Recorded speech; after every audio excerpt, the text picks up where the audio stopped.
लोग की पढ़ाई बहुत अच्छे से चल रही होगी। बच्चों, आज हम बात करने वाले हैं क्लास 12th के फिजिक्स के एक ऐसे टॉपिक के बारे में जो बोर्ड की परीक्षाओं में पूछ लिया जाता है, और ये बहुत ही महत्वपूर्ण टॉपिक है जिसका नाम है बच्चों वैद्युत विभव। यानी आज हम बात करने वाले हैं वैद्युत विभव और वैद्युत विभवांतर के बारे में। इसकी परिभाषा को देखेंगे, इसके सूत्र को देखेंगे। तो आइए स्टार्ट करते हैं बच्चों आज के अपने इंपॉर्टेंट टॉपिक जिसका नाम है वैद्युत विभव। तो टॉपिक को स्टार्ट करने से पहले बच्चों, अगर आपने चैनल को सब्सक्राइब नहीं किया तो चैनल को जरूर सब्सक्राइब करें, बेल आइकन को प्रेस करें और वीडियो को ज्यादा से ज्यादा शेयर करें।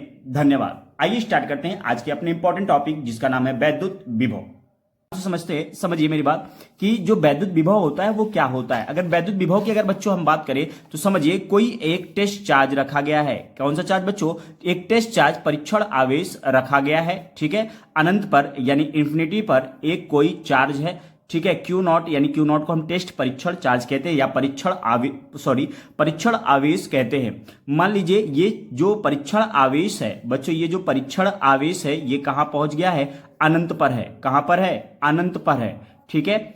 अब इस परीक्षण आवेश को मान लीजिए को ये क्या है? एक वैद्युत क्षेत्र है बच्चों। ये क्या है? ये वैद्युत क्षेत्र है और यहां पे एक बिंदु क्या है? P है। अब क्या करना है कि इस परीक्षण आवेश को इस वैद्युत क्षेत्र में स्थित बिंदु तक, P बिंदु तक लाने में जो किया गया कार्य होगा वही क्या कहलाएगा? वैद्युत विभव कहलाएगा। यानी किसी परीक्षण आवेश को अनंत से किसी वैद्युत क्षेत्र में स्थित किसी बिंदु P तक लाने में किया गया कार्य क्या कहलाता है बच्चों? वैद्युत विभव कहलाता है। तो आइए डिफिनीशन को देखते हैं बच्चों। इसकी डिफिनीशन क्या है कि कोई एकांक धन परीक्षण आवेश को, ठीक है, एकांक धन परीक्षण आवेश को अनंत से किसी वैद्युत क्षेत्र में स्थित किसी बिंदु तक लाने में किया गया कार्य उस बिंदु की वैद्युत विभव कहलाता है, ठीक है बच्चों।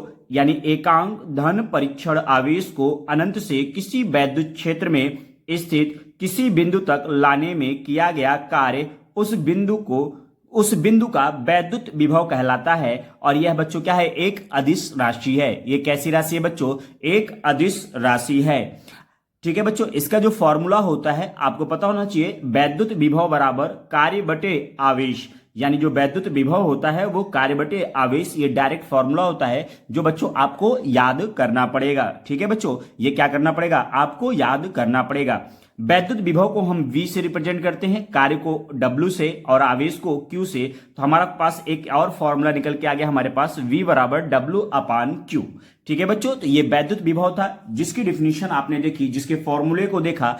अब इसकी अगर हम मात्रक की बात करें बच्चों, अगर हम वैद्युत विभव के मात्रक की बात करें तो W क्या है? कार्य है, और कार्य का मात्रक क्या होता है बच्चों? जूल, ठीक है। कार्य का मात्रक क्या होगा? जूल। और Q क्या है? आवेश, और आवेश का मात्रक क्या होता है? कूलाम। यानी V बराबर जूल पर कूलाम। बच्चों इसका जो मात्रक हो जाएगा वो क्या हो जाएगा? जूल पर कूलाम। जूल पर कूलाम को ही हम क्या कहते हैं? वोल्ट कहते हैं। यानी वैद्युत विभव के बच्चों दो मात्रक मिल जाएगा। पहला मात्रक जूल पर कूलाम और दूसरा मात्रक बच्चों क्या हो जाएगा? वोल्ट हो जाएगा।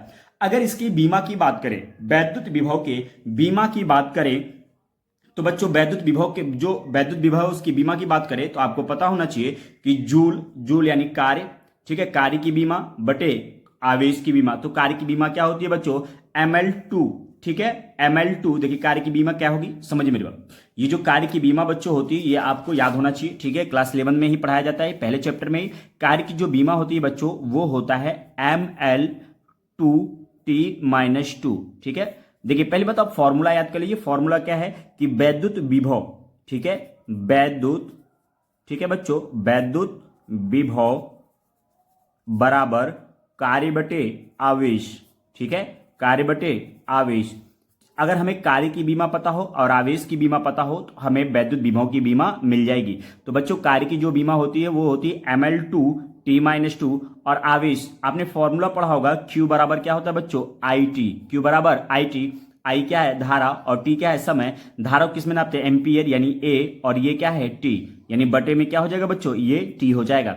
आप देख सकते हैं ये यहाँ पे T+1 है और ये ऊपर जाएगा तो माइनस हो जाएगा, यानी ये -2 और ये -1 क्या हो जाएगा? -3 हो जाएगा। यानी इसकी बीमा को अगर हम लिखें तो ये हो जाएगा ml2 t-3 और ये देखिए a पावर 1 है तो ऊपर जाएगा तो क्या हो जाएगा a पावर -1। ये बच्चों वैद्युत विभव की क्या होती है, बीमा होती है, जो आपको याद होना चाहिए। तो बच्चों आप देख सकते हैं जो वैद्युत विभव की बीमा होती है वो क्या होती है, ml2 t-3 a-1। ठीक है, तो ये बच्चों वैद्युत विभव के बारे में बात हुई। अब चलते हैं आगे। जो अगला हमारा पॉइंट है बच्चों वो है काफी इंपॉर्टेंट, यानी बोल्ट की परिभाषा। अगर एक बोल्ट की परिभाषा क्या होगी ये आपसे पूछ लिया जाता है बोर्ड की परीक्षाओं में, तो बोर्ड की परीक्षाओं में इस प्रश्न को आप अच्छे से तैयार करिएगा। ठीक है बच्चों, देखिए बोल्ट की परिभाषा क्या होती है, यदि एकांक धन परीक्षण आवेश को, ठीक है, यदि एकांक धन परीक्षण आवेश को अनंत से वैद्युत क्षेत्र के किसी बिंदु तक लाने में एक जूल कार्य करना पड़े तो उस बिंदु का विभव 1 वोल्ट कहलाता है। समझिए मेरी बात। अगर मान लीजिए ये जो टेस्ट या परीक्षण आवेश है इसको इस वैद्युत क्षेत्र के बिंदु P में लाने में अगर 1 जूल कार्य प्राप्त हो रहा है, कितना जूल बच्चों, 1 जूल कार्य प्राप्त हो रहा है, तो वो क्या कहलाएगा, 1 वोल्ट कहलाएगा। ये डिफिनीशन आपको याद रखनी है। ठीक है, अगला जो पॉइंट है बच्चों काफी इंपॉर्टेंट है, जो आपको पढ़ना है, अच्छे से देखना है बच्चों, ये है पोटेंशियल डिफरेंस यानी वैद्युत विभवांतर। क्या है बच्चों, वैद्युत विभवांतर, जो आपको काफी अच्छे ढंग से तैयार करना है। आप देखिए डायग्राम से समझिएगा। आपने देखा वैद्युत विभव जो होता है, वैद्युत विभव में हमने क्या देखा कि किसी परीक्षण आवेश को अनंत से, कहां से बच्चों, किसी परीक्षण आवेश को अनंत से किसी वैद्युत क्षेत्र स्थित बिंदु P तक लाने में किया गया कार्य क्या कहलाता है, वैद्युत विभव। वहीं अगर हम पोटेंशियल डिफरेंस की यानी वैद्युत विभवांतर की बात करें बच्चों, तो ध्यान से समझिएगा कि मान लीजिए ये कोई एक क्या है, एक वैद्युत क्षेत्र है बच्चों, ये क्या है, इलेक्ट्रिक फील्ड है, यानी एक वैद्युत क्षेत्र है। ठीक है, ये क्या है, एक वैद्युत क्षेत्र है। ठीक है, इस वैद्युत क्षेत्र में बच्चों समझिए, इस वैद्युत क्षेत्र में एक बिंदु मान लीजिए P है और दूसरा बिंदु क्या है, P' है। ठीक है, तो यहां पे मान लीजिए कोई जो परीक्षण आवेश यहां पे रखा गया है, तो आप कह सकते हैं कि किसी वैद्युत क्षेत्र में स्थित एक बिंदु से दूसरे बिंदु तक परीक्षण आवेश को ले जाने में किया गया कार्य क्या